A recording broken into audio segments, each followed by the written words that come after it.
തിരൂർ കണ്ട ഏറ്റവും വലിയ ഫലസ്തീൻ ഐക്യദാർഢ്യ റാലിയൊരുക്കി PDP. മലപ്പുറം ജില്ലാ കമ്മിറ്റിയുടെ ആഭിമുഖ്യത്തിൽ പൂങ്ങോട്ടുകുളം മുതൽ തിരൂർ ബസ് സ്റ്റാൻഡ് വരെയായിരുന്നു റാലി. സ്ത്രീകളും കുട്ടികളും ഉൾപ്പെടെ മുൻനിരയിൽ അണിനിരന്ന് പൊരുതുന്ന ഫലസ്തീൻ ജനതയ്ക്ക് പിന്തുണ പ്രഖ്യാപിച്ചു. ഫലസ്തീൻ പിന്തുണ പ്രഖ്യാപിച്ചുള്ള പ്ലക്കാർഡുകൾ ഏന്തിയ കുട്ടികൾ മുതൽ ഗസയിൽ കൊല്ലപ്പെട്ട കുരുന്നുകൾക്കുള്ള സ്മരണയ്ക്കായി പ്രതീകാത്മക മൃതദേഹങ്ങൾ ഏന്തിയ സ്ത്രീകൾ ഉൾപ്പെടെ അണിനിരന്നതായിരുന്നു റാലി. ഇസ്രയേലിന്റെ യുദ്ധക്കൊതിക്കെതിരെ റാലിയിൽ മുദ്രാവാക്യങ്ങൾ ഉയർന്നു. ആയിരങ്ങളുടെ ജീവൻ നഷ്ടമായിട്ടും കണ്ടില്ലെന്ന് നിൽക്കുന്ന കുത്തക രാഷ്ട്രങ്ങൾക്കെതിരെ പ്രതിഷേധങ്ങളും ഉയർന്നു. ഉത്തരമേഖല മുന്നേറ്റ സമ്പർക്ക യാത്രയുടെ ഭാഗമായിട്ടായിരുന്നു തിരൂരിൽ റാലി. നൂറുകണക്കിന് ആളുകൾ പങ്കെടുത്തതോടെ തിരൂർ കണ്ട ഏറ്റവും വലിയ ഫലസ്തീൻ ഐക്യദാർഢ്യമായി റാലി മാറി.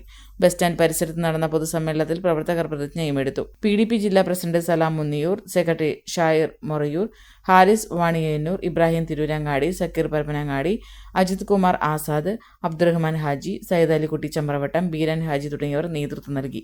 ബസ് സ്റ്റാൻഡ് പരിസരം പൊതുയോഗം സംസ്ഥാന vice chairman TA Muhammad Bilal ഉദ്ഘാടനം ചെയ്തു. ജില്ലാ പ്രസിഡന്റ് സലാം മുന്നിയൂർ അധ്യക്ഷത വഹിച്ചു. Editor live, Tirur.